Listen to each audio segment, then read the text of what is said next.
తిరుపతి జిల్లా railway కోడూరులో BJP నాయకులు విజయోత్సవ సంబరాలు నిర్వహించారు. అల్లూరి సీతారామరాజు విగ్రహం వద్ద మండల అధ్యక్షుడు సాయం శ్రీధర్ ఆధ్వర్యంలో కార్యక్రమం జరిగింది. పశ్చిమ బెంగాల్, అస్సాం, పుదుచ్చేరి రాష్ట్రాల్లో బీజేపీ విజయాన్ని పురస్కరించుకుని బాణాసంచా కాల్చి మిఠాయిలు పంచుకున్నారు. ఈ విజయం కార్యకర్తల కృషికి ఫలితమని నాయకులు పేర్కొన్నారు. ఈ కార్యక్రమంలో పలువురు నాయకులు, కార్యకర్తలు పెద్ద సంఖ్యలో పాల్గొని ఉత్సాహంగా సంబరాలు జరుపుకున్నారు.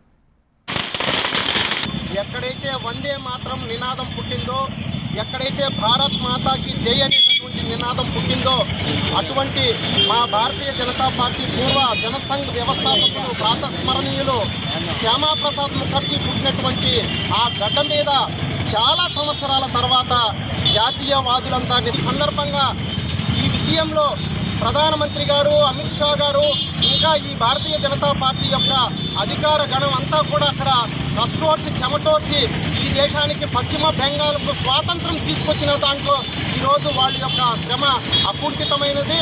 భారతదేశంలో ఏ పార్టీ అయితే ఉంటే ఇతర దేశాలతో మనం పోటీ పడి ముందుకు వెళ్ళగలుగుతాము అనేది ప్రతి ఒక్క రాష్ట్ర ప్రజలు ఇప్పుడు తెలుసుకున్నారు. కాబట్టి ఈరోజు బీజేపీ పార్టీని, మోడీ గారిని ఆదరించి ఇప్పుడు పశ్చిమ బెంగాల్లో మన బీజేపీ పార్టీని అత్యధిక మెజారిటీగా గెలిపించి ప్రజలందరూ మోడీ వైపు నడిచారు.